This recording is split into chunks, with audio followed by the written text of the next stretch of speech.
4,007 years ago, our fathers brought forth on this continent a new nation conceived in liberty and dedicated to the proposition that all men are created equal. All men are created equal. Now we are engaged in a great civil war, testing whether that nation or any nation so conceived and so dedicated can long endure. We are met on a great battlefield of the war. We have come to dedicate a portion of that field as a final resting place for those who here gave their lives that that nation might live. It is altogether fitting and proper that we should do this. But in a larger sense, we cannot dedicate, we cannot consecrate, we cannot hallow this ground.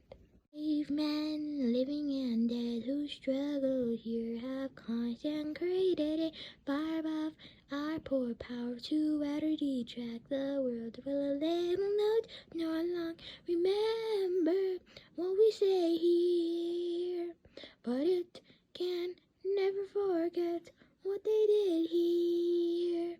It is for us the living rather to be dedicated here to the unfinished work which they who fought here have thus far so nobly advanced.